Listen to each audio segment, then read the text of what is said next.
संस्थापकाय च धर्मस्य सर्वधर्मस्वरूपिणे अवतारवरिष्ठाय रामकृष्णाय ते नमः. My dear Swami Atma Prabhananda ji, he is not here, he is not well, and all other respected Swamis here, and my very dear devotees of Sri Ramakrishna. Today is a great day that we are meeting here in this sacred place of the temple, in our Bhuvaneshwar temple, Bhuvaneshwar Ashram. In the Bhuvaneshwar Ashram has got us.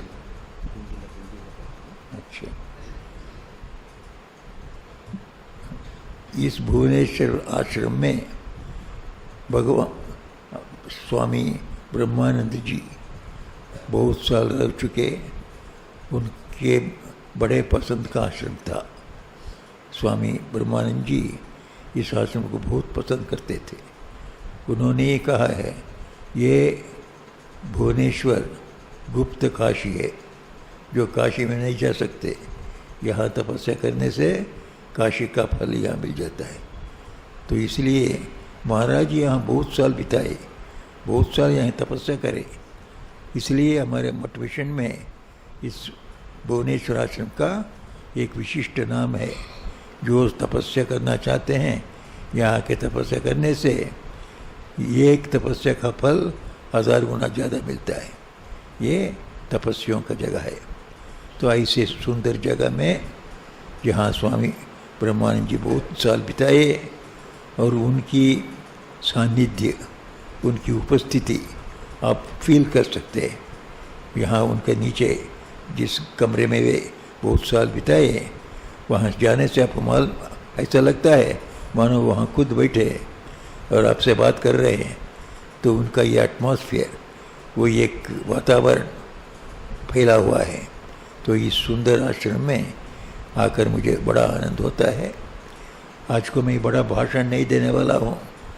सिर्फ आत्मा प्रभानंद जी, ये दूसरे स्वामीगण मुझसे कहा, आप आए हैं, कम से कम कुछ वचन तो बोलना ही पड़ेगा. नहीं तो दूसरे बार मैं जब आया था तब आपके सभांगण में पूरा ही लेक्चर दिया हो 1 घंटे के लिए. आज को वह अवसर नहीं है. आज को सिर्फ कुछ शब्द बोलूँगा. जैसा जो भी बोलूँगा वो भगवान श्री रामकृष्ण की बातों ही बोलूँगा. आप सब लोग तो जानते हैं भगवान श्री रामकृष्ण के उपदेश को. तो श्री रामकृष्ण के उपदेश का सार रूप में कुछ शब्द बोलूँगा. भगवान श्री रामकृष्ण के पास सब किस्म के लोग जाते थे. गृहस्थ लोग भी जाते थे, सन्यासी लोग भी जाते थे, महिला भी जाते थे, पुरुष भी जाते थे, जवान जाते थे, बूढ़े भी लोग जाते थे. सब किस्म के लोग जाते थे. सबको ही वे उपदेश देते थे. सब लोगों का एक प्रश्न होता, भगवान क्या रास्ता है. बहुत ये लोग पूछते हैं. साधु के पास पूछने से क्या रास्ता है, वो आपको रास्ता भुवनेश्वर का रास्ता नहीं चाहते, वो पूरी का रास्ता नहीं चाहते. वे चाहते हैं मोक्ष का रास्ता, भगवत दर्शन का रास्ता. तो श्री रामकृष्ण के पास सब जो जाते थे, गृहस्थ हो सकते हैं या स्वामी जी हो सकते हैं, सन्यासी होते सकते हैं. उनसे जैसा क्या रास्ता है पूछने से उनका सरल उत्तर था, क्यों, भगवान का नाम करो. रास्ता माने मोक्ष का रास्ता, परमात्मा के दर्शन का रास्ता. क्या करने से भगवान मिलेंगे, उसके लिए क्या करना चाहिए, यही रास्ता. श्री रामकृष्ण ये रास्ता सब लोगों को बहुत सरल रूप से समझाते थे. वो इतने उपदेश दिए हैं, उसका सार है वो सब लोगों को, साधारण लोगों को. स्वामी विवेकानंद जी के जैसे शिष्यों को छोड़ दीजिए, वो तो एक्सेप्शंस हैं, अपवाद हैं. फिर साधारण लोगों के लिए भगवान श्री रामकृष्ण 4 साधन बोलते थे, 4 या 5 साधन. क्या साधन है? भगवान को दर्शन करना चाहिए।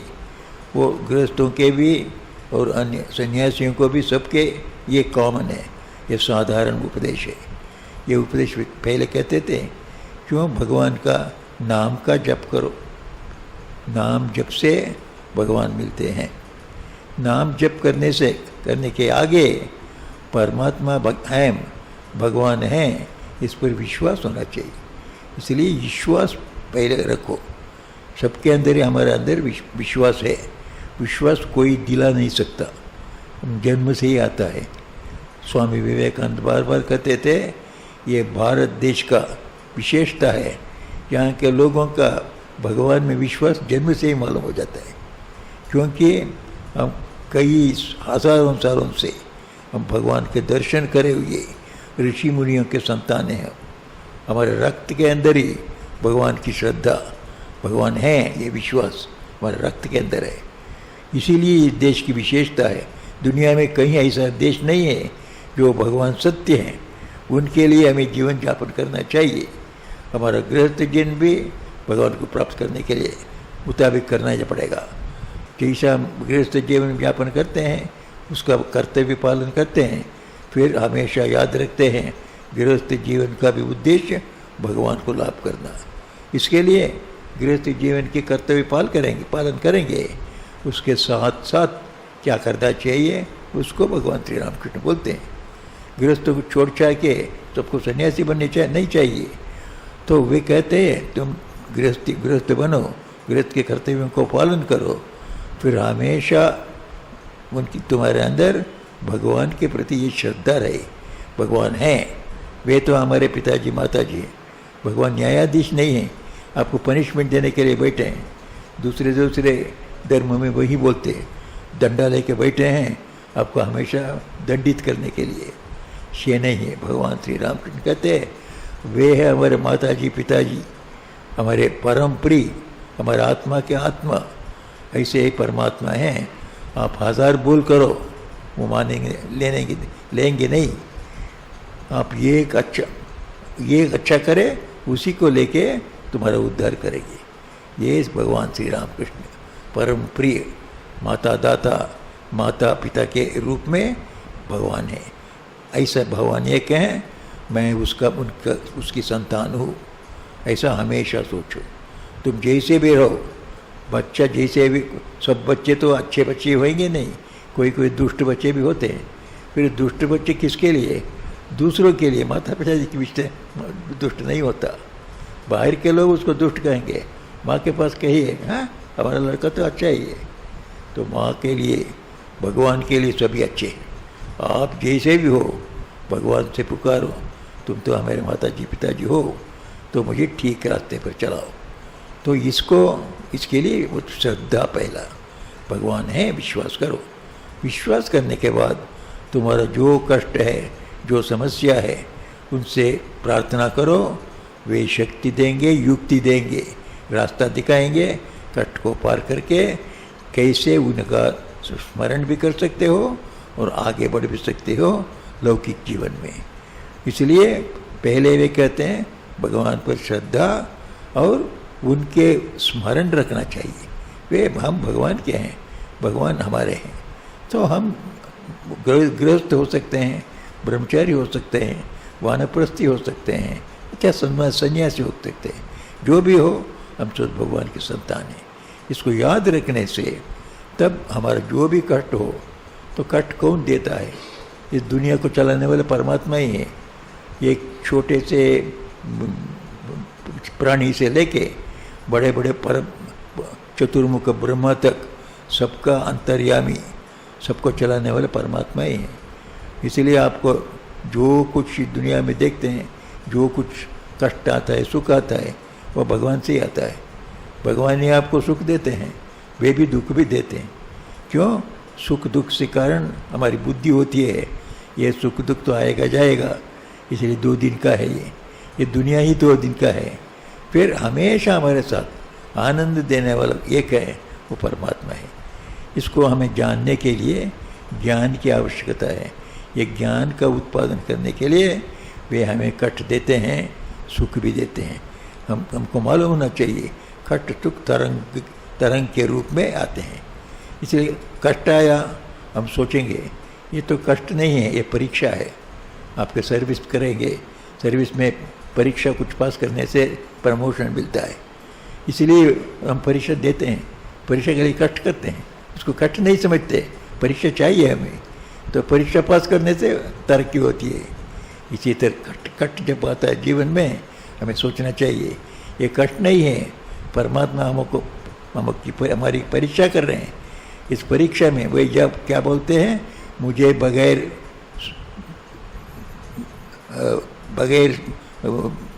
विस्मरण करे, हमें भूल मत जाओ, भूल से हमको हमेशा याद रखो, रखते हुए कष्ट को झेलो। हमेशा कष्ट के बारे में सोचो, प्रभु तुम्हें हमें सुख भी दिया है, तुमने अभी कष्ट भी दे दिया है, दोनों तुम्हारा प्रसाद है। जैसे ही सोचेंगे तो भगवान से आया हुआ ये कष्ट है, आपका कष्ट नहीं रहेगा। भक्त के लिए इसलिए कष्ट ज़्यादा कष्ट नहीं देता। जैसा बच्चे को अगर अड़ोस पड़ोस के लोग कोई आके मार देने से, चपेटे लगा देने से सारा दिन रोएगा, माँ के पास जाके बोलेगा, वो आसपास वाली वो हमको के चपेटे लगाया, तुम जाके उसको चपेटे लगाओ। माँ के साथ सवेरे से शाम तक कंप्लेन करता रहेगा, फिर माँ ने ही चपेटे लगाने से भूल जाता है, अरे माँ तो प्रेम से सब अच्छा भी किया है, एक चपेटे उसमें क्या हुआ है। माँ से चपेड़ा भी स्वीट लगता है। इसी तरह हम जैसे सोचते हैं हमारा कष्ट भगवान से आया है, तब वो कष्ट नहीं होता है। और वो सचमुच भी है, वो भगवान कष्ट दे के हमको दृढ़ विश्वास देते हैं, दृढ़ भक्ति देते हैं। हमको ये विचार देते हैं ये दुनिया ऐसा ही है, सभी लोगों का कष्ट है, तो मेरा कष्ट दूसरे हमारे नीचे रहने वालों के बारे में सोचने से, तुलना करने से हमारा कुछ नहीं। हम सोचेंगे हमें 50,000 रुपया महीना नहीं मिला, अरे नीचे वालों को देखो, बेचारे 5,000 में बहुत लोग ऐसे हैं, आधा पेट खाते रह रहे हैं, उनकी वो तुलना से आप इतने राजा के जैसे हैं। ऐसा सोचना चाहिए। प्रभु की इच्छा से हमें अच्छे रखें, जहाँ है वही हमारी अच्छा स्थान है। ऐसा सोचते रहने से प्रभु के प्रति हमारी भक्ति रहेगी। श्री राम कृष्ण कहते हैं हमेशा भगवान के ऊपर विश्वास रखो, हमेशा याद रखो तुम उनके संतान हैं, तो तुम्हारे पीछे भी है हमेशा, तो आप तुम्हारी सहायता करते रहेंगे। सिर्फ तुमको प्रार्थना करनी चाहिए उनसे, प्रभु तो हमारा सही ये भूल होगी अथवा ये कष्ट हमारे सामने आया है, हमें कैसे पार होना चाहिए।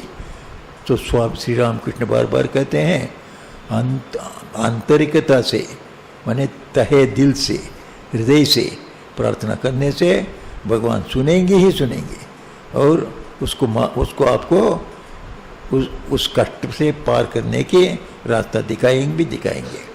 ये श्री राम कृष्ण का बड़ा उपदेश है। और भी एक दूसरी बात कहते थे, भगवान का नाम जप करो कहते थे, और भी बोलते थे भगवान का नाम गान करो, संकीर्तन करो, भजन गाओ, उनकी महिमा का गान करो। महिमा का गान करना माने भजन गाना, भजन गाने से भी वो तृप्त होके, खुशी होके आपको आनंद से रखेंगे, आपके कष्ट को दूर करेंगे। ये दूसरा भी बोलते हैं, सभी कर सकते हैं, आप गृहस्थ लोग भी, सन्यासी लोग भी, ब्रह्मचारी लोग भी, सभी ये कर सकते हैं। तीसरा वे कहते थे सदसद विचार। सदसद विचार माने ये जगत के बारे में हम देखते हैं फिर सोचते नहीं हैं, ये कैसा ऐसा होता है।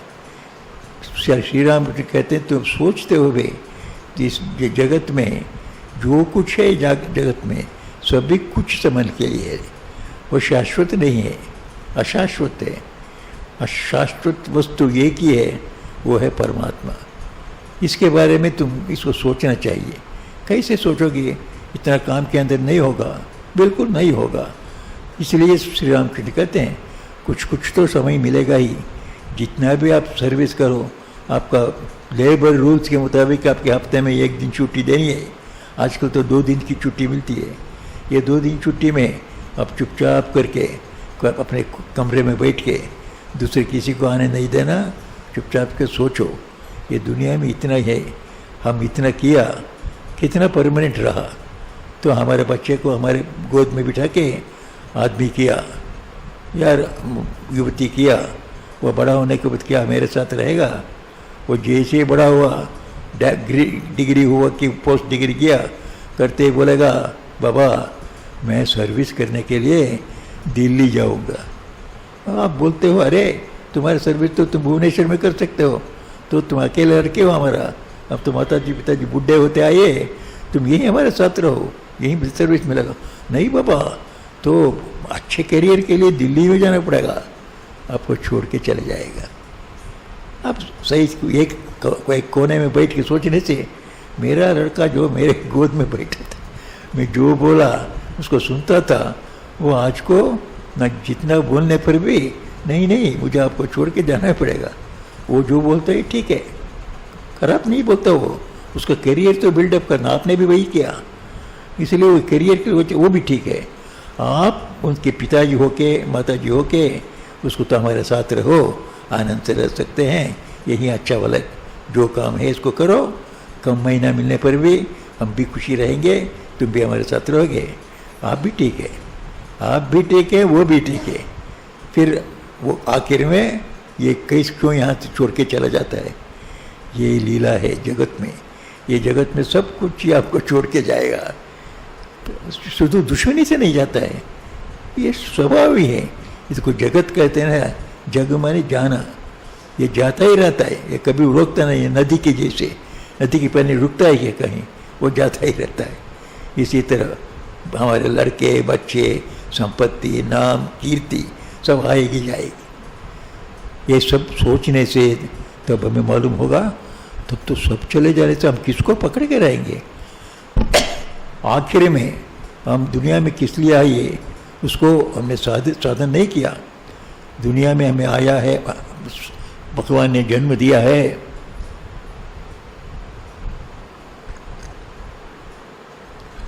भगवान को सब जगह देखते हुए उनका स्मरण करते हुए रहना और भगवान के पास जाके पहुंचना, यही जीवन का लक्ष्य है। भगवान का दर्शन करना, भगवान को ही सबके अंदर देख के सबसे प्यार से रहना। तो इसी को तुलसीदास ने कहा, आकर 4 लाख जन्म, तो 4,80,000,000 80 करोड़ 4,80,000 जन्म लेके आकर 4,84,00,000 जाति जीव जल थल नभवासी। हमारे कितने जीवन मिले, जलवासी थलवासी नभवासी, ऐसे जन्म इतने मिले, ऐसा 4,80,000 जन्म के बाद मनुष्य का जन्म मिला। ये मनुष्य जन्म में हमें क्या करना चाहिए, सिय राम जग सब जानी, जगत में भगवान ही भरे हुए हैं, इसको जानकर जोड़कर दोनों हाथ कर पानी, हम उन शब्द को इस जगत को प्रणाम करके जगत की पूजा करते रहोगा, यही जीवन का सार्थक्य है। तो ऐसा जीवन में सफल जीवन है, तो वो करने उसको हमने क्या किया, ये सब दूसरा कुछ ये सब चला जाता है, सिर्फ हम दूसरों के लिए जो किया और परमात्मा के लिए जो किया वो हमारे साथ हमेशा रहेगा, उससे प्रभु खुशी होके हमारे हाथ पकड़े रहेंगे इस जीवन में। इस जीवन को छोड़ के कहाँ जाएंगे, जहाँ से आए वहाँ जाएंगे, भगवान के पास पहुँच जाएंगे हम। तो आप सब लोग आए हैं, आपके साथ कोई छोटे बच्चे भी आए होंगे, तो ये सभा समाप्त होने से कहाँ जाएंगे आप, जिस घर से आए उस घर में जाएंगे, रास्ता में तो कोई नहीं रहेंगे। ये मीटिंग में आए, मीटिंग समाप्त हुआ, अपने अपने घर में चले जाएंगे। इसी तरह जहाँ से आते हैं वहीं चले जाते हैं, इसलिए वो जहाँ जाते हैं उसके बारे में कुछ जान के रखना। यहाँ सभा के आने के बाद में कोई अपना नया दोस्त कोई आया होगा, उसको साथ में लाए, चलो स्वामी जी को सुन के आएंगे, और इसके बाद जैसे सभा समाप्त हुआ उसको भूल के आप चले गए, वो कहाँ जाएगा बेचारे, उसको आपका एड्रेस भी मालूम नहीं है, नया जगह है, तो रास्ते में खड़ा रहेगा। तो लोग पूछेंगे क्या तुमने कहाँ जाना है, मालूम नहीं है, अरे क्या पागल है क्या तुम, ऐसा दोस्त लाया वो भूल के चला गया, मुझे एड्रेस भी मालूम नहीं है। तब क्या करेंगे लोग, पुलिस स्टेशन में भेजेंगे। वो तो कि अच्छी बात है। इसी तरह हमको भी जहाँ से आए उसका पता लगा के रखना पड़ेगा। कहाँ से आए, परमात्मा के पास आए, उनके पास रहे, वे उनसे हम आए, उनके अंदर ही हैं, उनके पास वापस जाएंगे। यतो वा इमानि जातानि जीवन्ति यत्र प्रविशन्ति, जिस ब्रह्म से आए, जिस ब्रह्म में रह रहे हैं, उसी ब्रह्म के पास जाएंगे। इस ब्रह्म के बारे में, भगवान के बारे में कुछ जानना चाहिए। इसको ही भगवान श्री रामकृष्ण बार बार कहते हैं। परमात्मा कहेंगे तुम्हारे हृदय में ही है, उनकी प्रार्थना करो, प्रभु तुम्हें हमारे माता जी हो, पिताजी हो, तुम कैसे हो, तुम्हारा दर्शन दो, यही हमारी प्रार्थना। उसके लिए हम उनका नाम जप करेंगे, उनकी महिमा का गान करेंगे। और साथ ही साथ वे कहते थे बैठे बैठे सोचो, सोचने से तुम्हें मालूम होगा ये दुनिया में दूसरा कोई आसरा नहीं है, कोई आश्रय नहीं है, ये फिर भगवान ही ऐसी आश्रय हैं, ऐसे आश्रम, ऐसा आश्रय हैं, उनको पकड़े रहो। जितना हम जप करते हैं, जितना उनका ध्यान करते हैं, उनका कीर्तन करते हैं, उतना विश्वास बढ़ता है। ये विश्वास ही ठीक ठीक हमारा बड़ा संचय है, सेविंग्स है। ये विश्वास से हम भगवान के पास जाएंगे।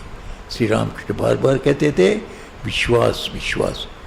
इसके बारे में बहुत से वे उदाहरण देते थे।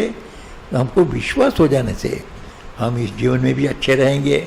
जैसे ही कष्ट आए, मैंने बताया, अरे प्रभु के पास से आया है, इसमें क्या हम विचलित क्यों होंगे, उसको फेस करोगे।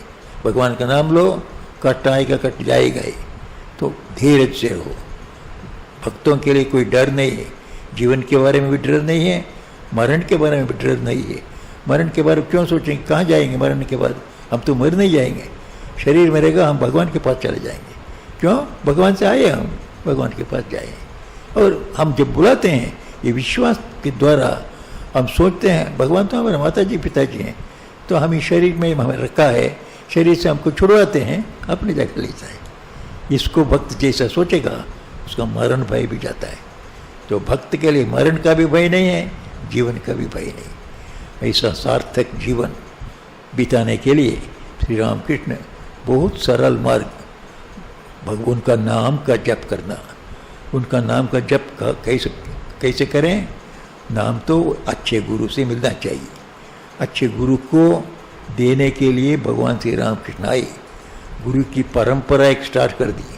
श्री रामकृष्ण की परंपरा, रामकृष्ण परंपरा, उनसे शिष्य, उनके पहले शिष्य तो वे स्वामी विवेकानंद ब्रह्मानंद आदि, और उनके शिष्य निर्वाणानंद जी, यतीश्वरानंद जी इत्यादि, ये उनके शिष्य हम हैं। हमारे बाद हमारा शिष्य आएंगे। ये कि परंपरा की, परंपरा के मैंने भगवान श्री राम कृष्ण के उपदेश, जीवंत उपदेश आपके पास आता है। श्री राम कृष्ण देव की एक बड़ी देन है, एक बड़ा वर प्रसाद है हमको जो उन्होंने दिया, वो है ये गुरु परंपरा। श्री राम कृष्ण देव के परंपरा के गुरु, आप अपने घर में बैठे हैं, आपके पास आके आपको मंत्र देते। दूसरी जगह में आपको जाना पड़ेगा। आगे कर दिन में शंकराचार्य जी को केरला से ओंकारेश्वर के जाना पड़ा, वहाँ जाके गोविंद पादाचार्य के शिष्य हुई। इसी तरह सबको छोड़ के दूर दराज में जाना पड़ा।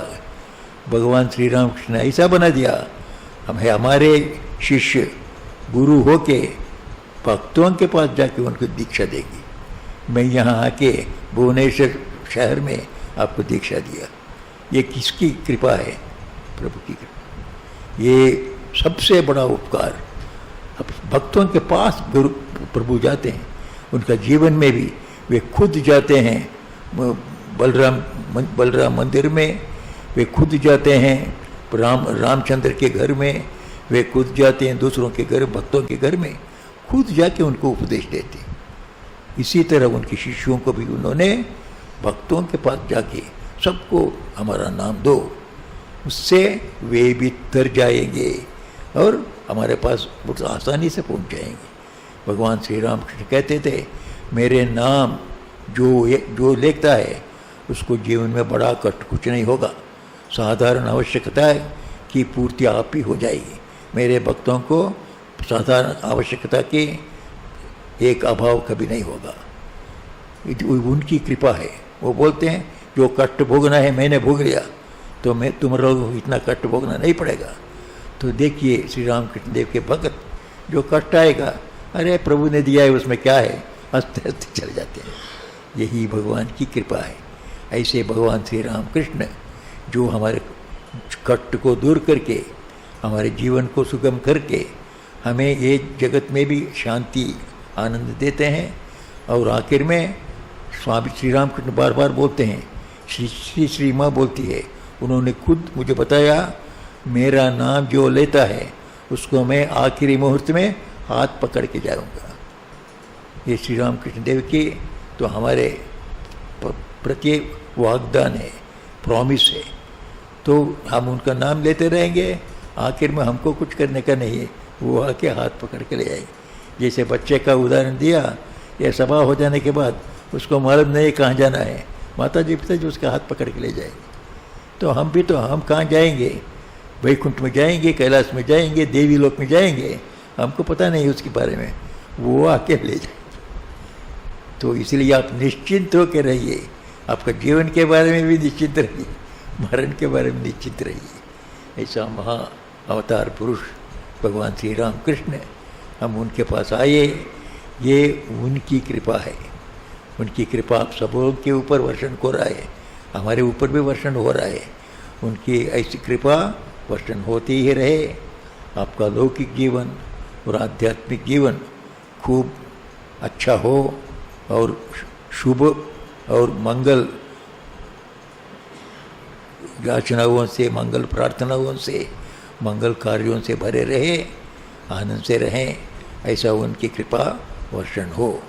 यही बोलकर मेरे 2 शब्द समाप्त करता हूँ। जय राम कृष्ण। ओम शांति शांति शांति।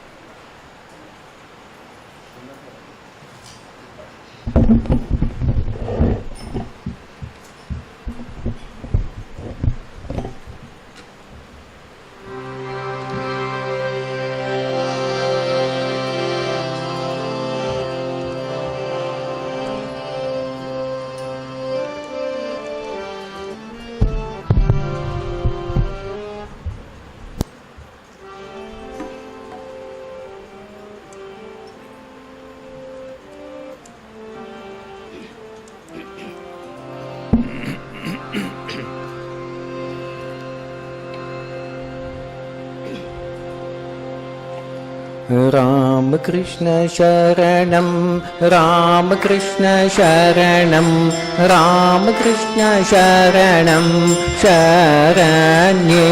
जय जय राम कृष्ण शरणं राम कृष्ण शरणं राम कृष्ण शरणं शरण्ये। प्रभु कृपा ही केवलं कृपा ही केवलं कृपा ही केवलं शरण्ये। प्रभु कृपा ही केवलं कृपा ही केवलं कृपा ही केवलं शरण्ये।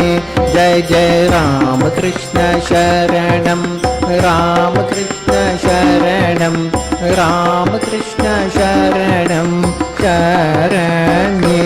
जय जय राम कृष्ण शरणं राम कृष्ण शरणं राम कृष्ण शरणं शरण्ये। प्रभु शरणागतोऽहं शरणागतोऽहं शरणागतोऽहं शरण्ये। प्रभु शरणागतोऽहं शरणागतोऽहं शरणागतोऽहं शरण्ये। जय जय राम कृष्ण शरणं राम कृष्ण शरणं राम कृष्ण शरणं शरण्ये।